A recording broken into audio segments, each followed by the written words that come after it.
E vamos meditar na palavra de Cristo, vamos ouvir aquilo que o Senhor tem para nós nessa noite. Uma vida digna do Evangelho. Irmãos, Filipenses capítulo 1, versículo 27 até o 30, o apóstolo Paulo escreve o seguinte, abra sua Bíblia. Filipenses capítulo 1, versículos 27 até o 30. Ouça com atenção. Vivei acima de tudo por modo digno do Evangelho de Cristo, para que, ou indo ver-vos, ou estando ausente, ouça no tocante a vós outros, que estais firmes em um só espírito, como uma só alma, lutando juntos pela fé evangélica, e que em nada estais intimidados pelos adversários, pois o que é para eles prova evidente de perdição, é para vós outros de salvação, e isto da parte de Deus, porque vos foi concedida a graça de padecerdes por Cristo, e não somente de crerdes nele, pois tendes o mesmo combate que vistes em mim, e ainda agora ouvis que é meu. Amém? Senhor, nós te louvamos pela palavra. Te glorificamos, meu Senhor, porque tu tens falado ao nosso coração. Tens nos chamado a atenção, Senhor. E nessa noite queremos ouvir a tua voz mais uma vez. Fala conosco, ó Espírito. Fala conosco em nome de Jesus. Amém. Amém, queridos? Louvado seja o Senhor pela palavra tão poderosa, tão maravilhosa. Uma vida digna do Evangelho. Será que nós temos uma vida que de fato é digna com o Evangelho? Será que a nossa vida corresponde àquilo, às expectativas de Deus para conosco? Será que o Senhor olha para as nossas almas e fala, realmente este camarada, realmente este está vivendo segundo aquilo que eu estipulei, segundo aquilo que eu quero? Amados, nós temos que analisar essas verdades dia após dia, porque temos que viver de forma digna diante do Senhor. Nesse aspecto, dignidade você pode entender como respeito e fidelidade. Respeito e fidelidade ao Senhor. Portanto, preciso é que tenhamos uma vida de respeito, uma vida de fidelidade ao Evangelho. Mas o que é o Evangelho? A palavra nos diz que o Evangelho são as boas novas. Mas o que são as boas novas? O que são as boas novas? Será que nós estamos vivendo essa verdade? Será que nós estamos honrando ao Todo-Poderoso? Será que o nosso coração está realmente segundo aquilo que Deus determinou para nós? Será que nós, de fato, temos uma vida digna do Evangelho? Irmãos, entenda que o Evangelho é um organismo vivo. O Evangelho não é algo morto, não é uma letra morta. O Evangelho não é algo que passou, ficou no esquecimento, algo que caducou. O Evangelho, irmãos, ele se renova dia após dia, porque é o mover do Espírito de Deus, é o agir do Senhor, é algo pertencente a Deus. E tudo que é pertencente a Deus é vivo. E se você é vivo é porque você é pertencente a Deus, porque aqueles que não pertencem ao Senhor estão mortos em vossos delitos e pecados. Não é assim que a palavra fala? Portanto, se somos vivos, e esse é o nome dessa obra, se somos vivos é porque estamos vivendo Cristo, é porque o Senhor está com a gente, é porque Deus envolve a nossa vida, é porque o Evangelho é uma realidade na nossa existência. E nós temos que crescer nessa verdade, irmãos, entendendo aquilo que Deus quer. E vivendo a vontade do Eterno, respeitando-o acima de todas as coisas, em todas as áreas da nossa existência. Viver Jesus é mandamento dele para as nossas vidas. E nós não podemos desassociar a nossa existência de uma obediência verdadeira, real, àquele que supõe-se que é o nosso dono. Supõe-se que é o teu dono. Amém? Se ele é o nosso dono, oh glórias, Esta é uma palavra que não é de julgamento, porque cada um sabe se é ou não do Senhor, se é uma propriedade ou não do Todo-Poderoso. Portanto, cada um julgue a si mesmo. Se porventura não estiver vivendo segundo aquilo que o Evangelho determina, é necessário rever esses conceitos e submeter-se ao senhorio de Cristo Jesus em todas as áreas. O apóstolo Paulo, amados, ele compreendeu esta verdade. O apóstolo Paulo não tinha um pastor, e isso é muito interessante, porque nós muitas vezes olhamos e questionamos um tanto de coisas. Mas o apóstolo Paulo não tinha um pastor. O apóstolo Paulo não tinha um mestre para ensiná-lo.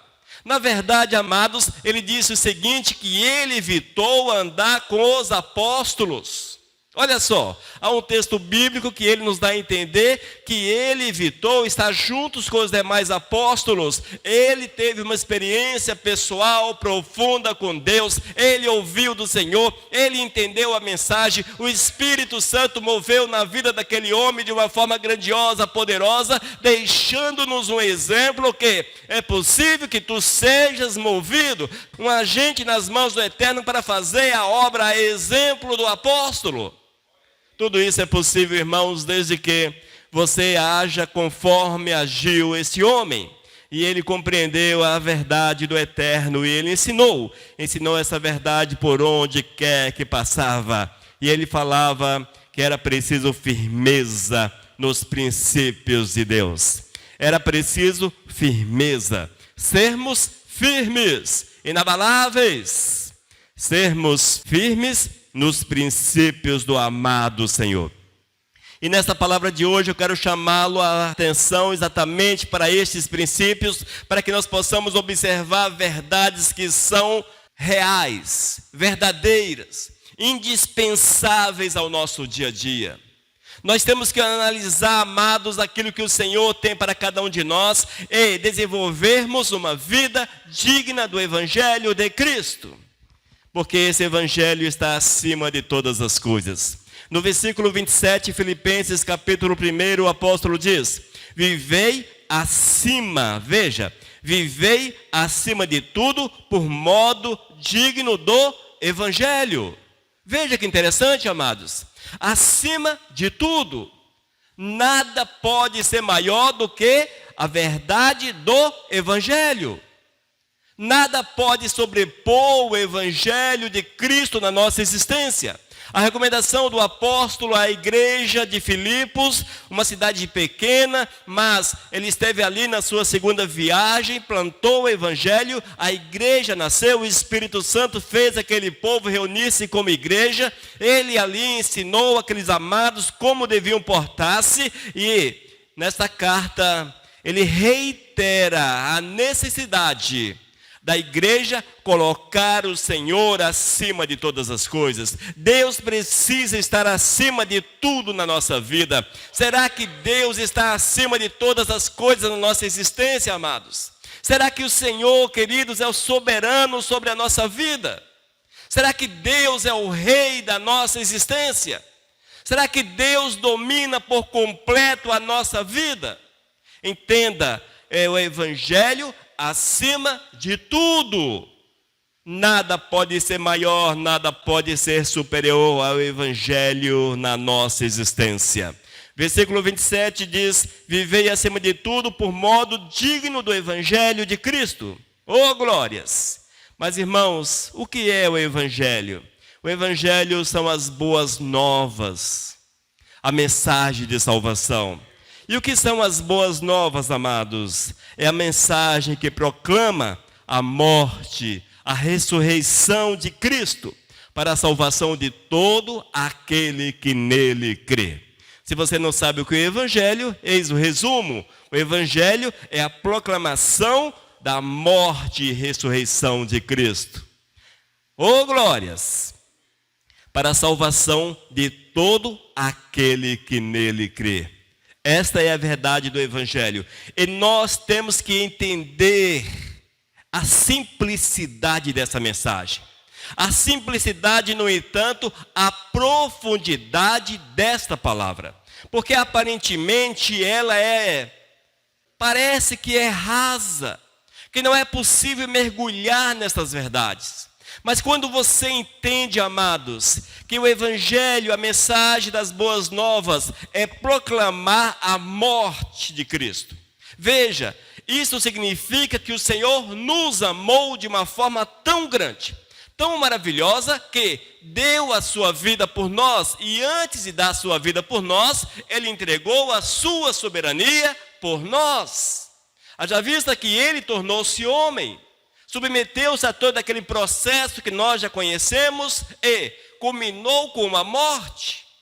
Após muito sofrimento, muitas perseguições, muitas palavras ruins proclamadas contra Ele, mas Ele foi até o fim e Ele morreu numa cruz.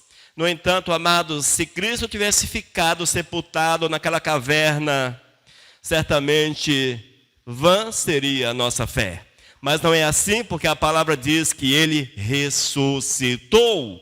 Ele confirmou todas as profecias. Ele veio, Ele fez a sua parte. Ele abriu o caminho. Veja a profundidade do sacrifício de Cristo Jesus, da beleza maravilhosa do Evangelho das Boas Novas. E hoje nós temos aquele que, se nós crermos, seremos salvos, seremos restaurados, seremos curados, mas salvos não mais para vivermos a velha vida. Aqueles que são novas criaturas, que são novos em Cristo Jesus, estes possuem uma nova vida. E eis que a palavra chama-nos a atenção para essa realidade, para vivermos em novidade de vida. Mas como é que eu posso viver em novidade de vida se eu vivo a minha vida de antigamente? Como? Onde está a dignidade do Evangelho na minha vida? Onde o Evangelho de Cristo está superior a tudo que eu valorizo? Na verdade, amados, quando eu coloco qualquer princípio que me é legal, no entanto, contrário àquilo que Deus quer, eu estou colocando este princípio acima de tudo. Nós temos que entender que os princípios do Senhor, nós temos que vivenciá-los no dia a dia. E este é o conselho do apóstolo para aquela igreja, e é o meu conselho para a igreja. Se você quer ver a glória de Cristo, quer deixar de participar de cultos maçantes, cansativos, de cultos chatos pra caramba, de cultos enjoativos, que você fica olhando para o relógio, para o culto logo acabar. Se você quer deixar de participar de cultos assim, entregue a tua vida ao Senhor. Permita que a soberania de Deus seja uma verdade na tua existência. Porque assim, o Espírito que habita em você há de comungar. O Espírito que habita em você há de adorar. E você há de sentir prazer naquilo que é de Deus, naquilo que é do Senhor. Infelizmente, vivemos tempos em que as pessoas associam essas coisas ao movimento, a muito som, às muitas músicas, às danças e outras coisas que a igreja oferece para entreter as pessoas. Mas o coração que possui de fato o Espírito Santo do Senhor não é entretido com isto, porque o objetivo do Senhor é louvar, adorar, glorificar, exaltá-lo. E é o Espírito Santo que testifica, oh glórias, a presença do Senhor na nossa existência. E o apóstolo Paulo entendia isto, amados, e ele ensinou esta verdade para a igreja de Filipos. E nós repassamos esse ensinamento para você. No entanto, não era nem mesmo preciso que houvesse um repasse, haja vista que ele está de forma explícita na palavra. Basta que a lermos e a pratiquemos. Lemos e pratiquemos a palavra do Eterno. Amém? Mas continuando ainda nesse texto do apóstolo Paulo, Filipenses capítulo 1, versículo 28. Mais um ensinamento tão gostoso para nós. Ouça. E que nada estáis intimidados pelos adversários, pois o que é para eles prova evidente de perdição, é para vós outros de salvação, e isto da parte de Deus. Amém, amados? O Evangelho, queridos, é para vivê-lo corajosamente. Se nós formos covardes, não vamos conseguir viver o Evangelho. Não vamos conseguir viver Cristo. O Cristo que ressuscitou, que abriu o caminho da salvação para cada um de nós.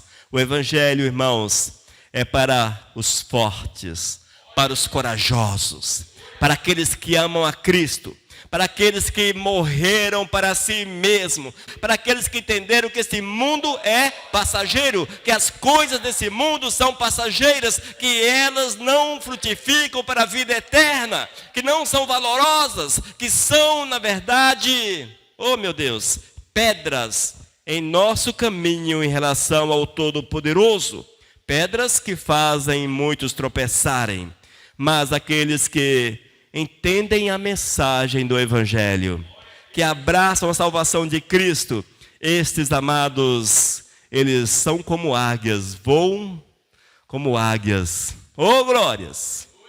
Eles estão acima das nuvens, acima dos problemas, acima da carne, acima de tudo que este mundo oferece, acima dos problemas que esse mundo coloca diante de nós. Porque nós vamos passar com Cristo Jesus em todas as situações, e isto com vitória. Mas é certo, irmãos, que aqueles que entendem a mensagem de salvação, uma das consequências é a santidade. Se eu entendo que Jesus é o Salvador, que morreu por mim, que fez o sacrifício na cruz, oh glórias! Eu vou procurar viver a santidade acima de todas as coisas, para que eu tenha comunhão com Ele. A partir do momento, amados, que eu vivo a santidade, e ser santo nada mais é do que é ser separado do mundo, ser separado das práticas mundanas, ser separado daquilo que não honra, que não glorifica, que não exalta, que não bendiz, que não engrandece o nosso amado Jesus, que não louva, que não honra o Todo-Poderoso, através das quais não é possível adorar o nosso amado Jesus. Se não é possível adorar a Cristo, não é bom. Não é bom, amados. A partir do momento que nós somos santos, nós vamos procurar viver em adoração contínua diante do Todo-Poderoso. E isto certamente há de gerar uma série de inimizades. Inimizades no meio da sociedade, sim, possivelmente. Mas a maior inimizade que nós vamos gerar, irmãos, é a inimizade com o inimigo de nossas almas. O inimigo de nossas almas, Satanás, ele há de levantar-se com todas as suas forças. Talvez ele não vai levantar uma pessoa para te perseguir, não vai levantar um homem para te perseguir, não há de levantar uma situação mais complexa para te afastar do Todo-Poderoso, mas ele há de investir no teu coração, investir nas tuas vontades. Satanás, amados, sabe como nos perseguir. E ele levanta-se de uma forma poderosa para fazer calar aqueles que entendem a mensagem de salvação. É, irmãos, talvez você não esteja sendo perseguido pela sociedade. Glórias a Deus por isso. Dê um glórias a Deus por isso. Porque ser perseguido não é fácil.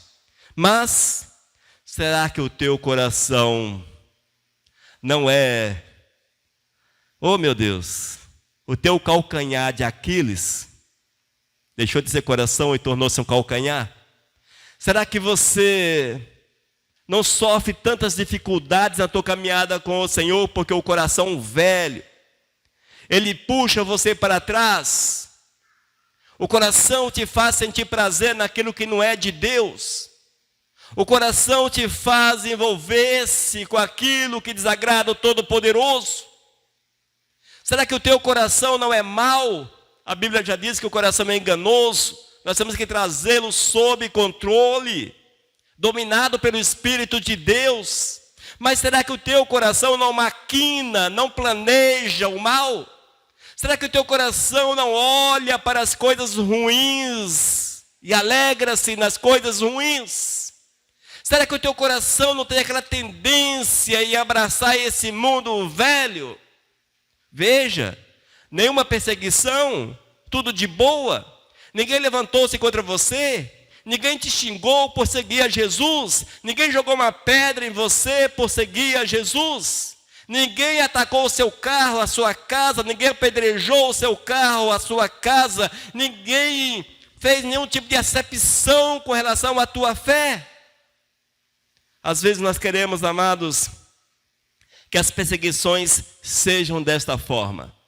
Sim, elas existem ainda, mas o inimigo, na sua grande sabedoria, ele não está mais investindo como investia antigamente nesta área. O lance dele agora é coração.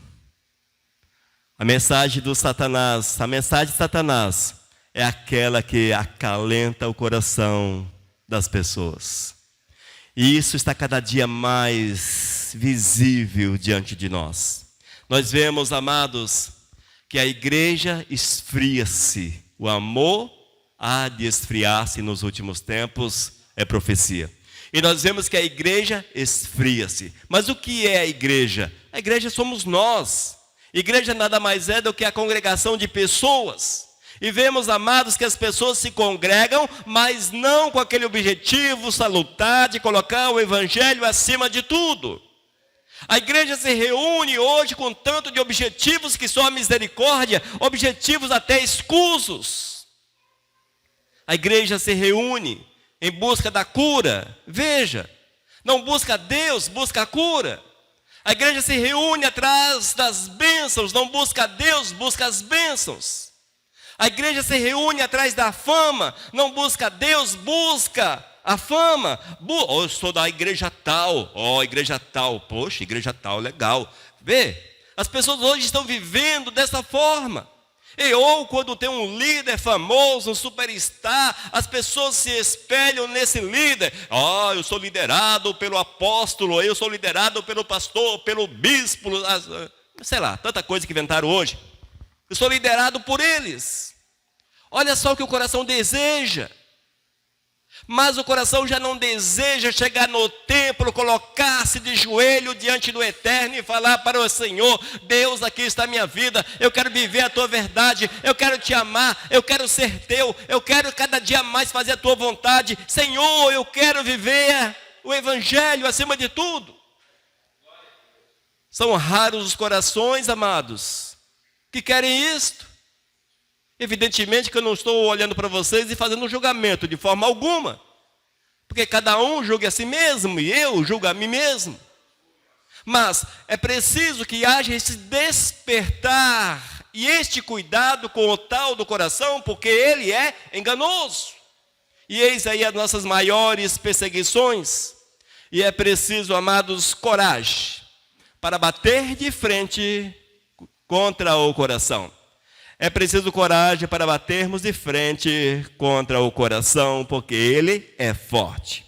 Evidente que nisso tudo, irmãos, vem a existência uma série de situações frutificadas pela carne. A carne, ela passa a produzir situações complicadas. Nós temos que vencer a carne, a vergonha, a timidez. Veja, infelizmente, vemos que a igreja é tímida, se envergonha com aquilo que é de Deus, se envergonha com a obra do Eterno, mas não se envergonha com aquilo que satisfaz o coração.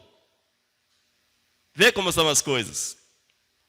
As pessoas, amados, quando é em relação àquilo que é de Deus, há uma série de restrições. Surge uma série de restrições do coração, logo ele encontra uma série de desculpas, de restrições.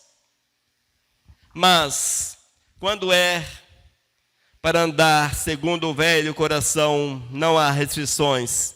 E nós temos que tomarmos atitudes corajosas para não sermos intimidados pelo adversário de nossas almas.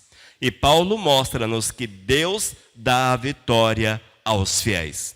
É evidente, irmãos, que eu não estou aqui dizendo que a igreja não será perseguida. Há alguns lugares que a igreja é perseguida. Não estou dizendo que você não será preso por amar a Cristo. Conforme o teu posicionamento, isso pode até acontecer. Mas Estou abrindo vossos olhos para que você entenda que muitas vezes a covardia, a falta de coragem está em enfrentar o velho coração. O coração enganoso, que é um dos piores inimigos que nós temos. Amém? Versículo 29, ouça o que diz a palavra. Porque vos foi concedida a graça de padecerdes. Você sabe o que significa padecer? Padecer significa sofrer. São sinônimos. Porque vos foi concedida a graça. E essa graça, o que significa graça? Privilégio. Entenda graça como privilégio. Foi traduzida como graça, porém, no original seria melhor como privilégio. Porque vos foi concedida a graça, o privilégio de padecerdes, de sofrer por Cristo. E não somente de crerdes nele. Pois tendes o mesmo combate que vistes em mim, e ainda agora ouvis que é o meu. Amém? Amados, a palavra às vezes ela assusta os covardes. Não é assim? Porque a palavra é complicada. Para aqueles que querem viver um evangelho superficial, um evangelho surreal. Quando nós olhamos para o apóstolo Paulo, na simplicidade ele escreve, ele não coloca meios termos. Aqui está num português muito culto, até um pouco arcaico, um pouco complicado de entendermos. Mas, quando Paulo escreveu a sua carta, há quase 2000 anos atrás, essa carta foi escrita na década de 60 depois de Cristo, nos anos 60 depois de Cristo. Quando Paulo escreveu essa carta, a linguagem usada era extremamente simples, compreensível, totalmente compreensível a todos que a ouviam. Hoje nós temos talvez esse português um tanto quanto complicado, que não nos deixa muitas vezes entender o que está escrito. E eu acho errado isso. Mas quando a igreja de Filipos leu esta carta, ela compreendeu nos mínimos detalhes, porque o linguajar era comum, era bastante coloquial. Porque vos foi concedida a graça de padecerdes por Cristo, e não somente de crerdes nele. Veja, amados, que nesses últimos tempos, nós queremos o evangelho da bênção, da vitória. Queremos o evangelho do tudo bom, de só vitória. Há pessoas que só dizem por aí, só vitória, só vitória, só vitória. Gente, a vida do crente, claro, ela é marcada pela vitória, mas nós temos as nossas dificuldades, os nossos percalços, os nossos problemas. E tem dia, irmãos, que não é vitória, é dia de problema. Nós estamos no meio da dificuldade. Aí você olha para o camaradinha e ele diz, só vitória, só vitória. Gente, não é isso, não é mantra. Para você ficar repetindo isso e acontecer, é preciso encaixar o evangelho de Deus na nossa vida. Nós temos que viver o evangelho de Cristo. É Cristo acima de tudo, é o evangelho acima de tudo. E quando nós vivemos o evangelho acima de tudo, teremos com certeza o Espírito de Deus que há de mover na nossa vida. E esse Espírito abre o nosso entendimento, para que compreendamos, amados, que é um privilégio passarmos pelas dificuldades por amar a Cristo Jesus. A dificuldade, quais são elas? Os privilégios que o Senhor nos concede de vencê-las.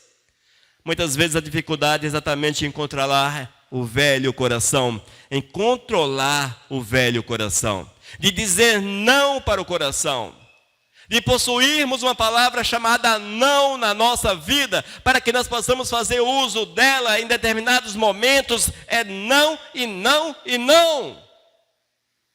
Ah, mas o que é que tem? O que é que tem? Não tem nada a ver. Não, não e não, porque é o Evangelho acima de tudo. É a mensagem de salvação acima de tudo. É a mensagem do Cristo que morreu, que ressuscitou acima de tudo. E eu tenho que abraçar essa causa de Cristo, porque Ele abraçou a minha causa. Ele morreu por mim quando eu não merecia, e ainda não mereço. Nós não merecemos, mas a sua graça e a sua misericórdia foi tão grande, que Ele nos deu, amados, a oportunidade de nos achegarmos a Ele, e ainda termos a graça de padecermos, termos o privilégio de sofrermos por Ele, aleluias. É muito interessante quando nós contrastamos o evangelho dos dias atuais com o evangelho daquele que escreveu o evangelho praticamente. O apóstolo Paulo, ele é o autor de quase todo o Novo Testamento e de praticamente todas as doutrinas que a igreja defende em nossos dias. Quase todas elas, o apóstolo Paulo as expôs nas suas cartas e elas são o nosso rumo nesses dias. Mas quando nós olhamos para o apóstolo Paulo, a alegria dele não estava, porque ele vencia o mundo. Ou seja, ele conseguia aquilo que o mundo tinha a oferecer.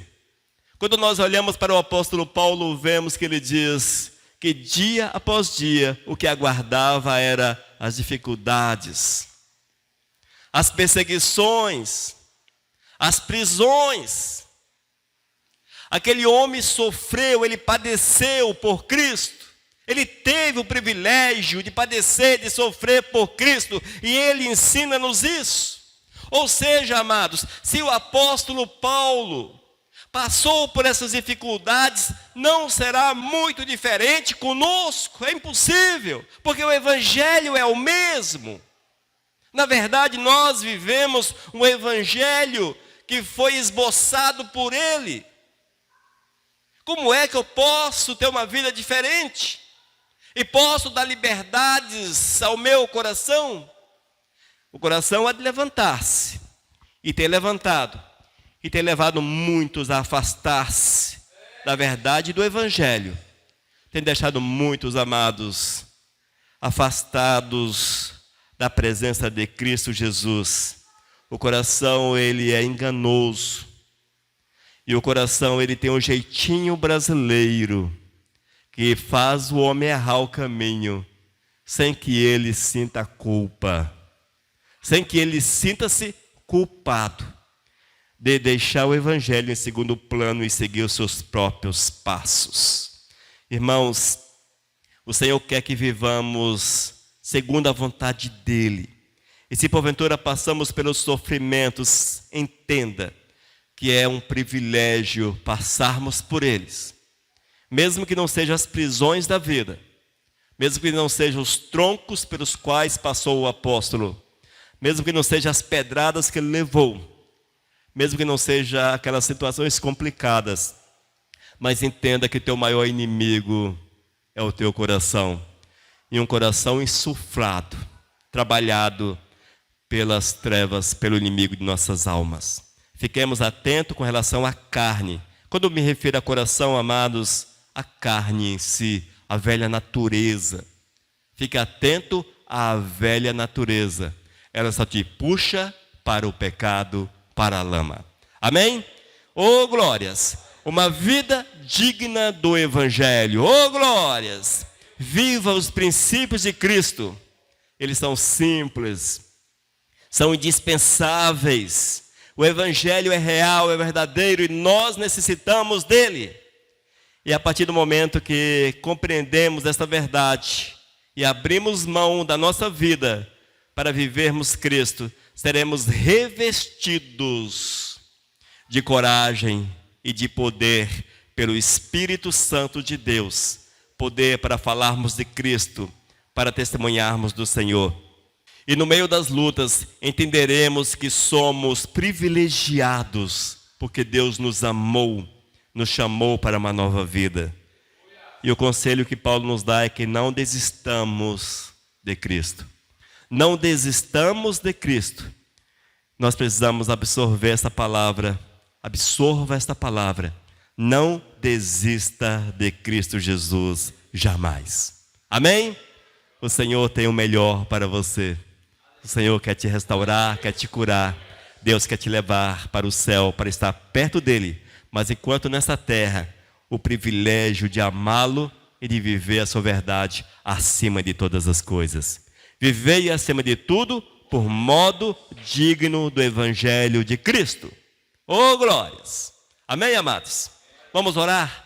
Vamos ficar de pé para nós orarmos nesse momento. Senhor, nós te louvamos pela palavra, Pai. E eu quero clamar que Tu venhas dia após dia nos ensinar a necessidade de vivê-lo acima de todas as coisas, de colocá-lo em primeiro lugar, Senhor. Deus, cuida de nós, cuida do nosso coração, guarda a nossa vida, Pai.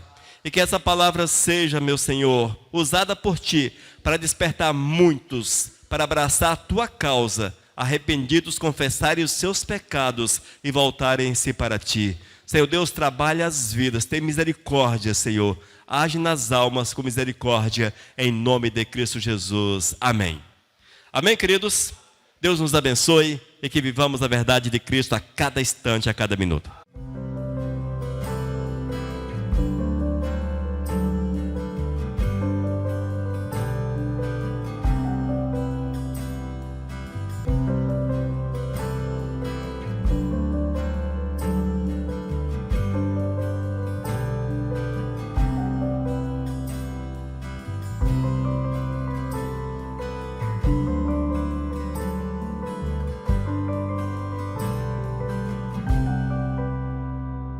Mensagem 1128.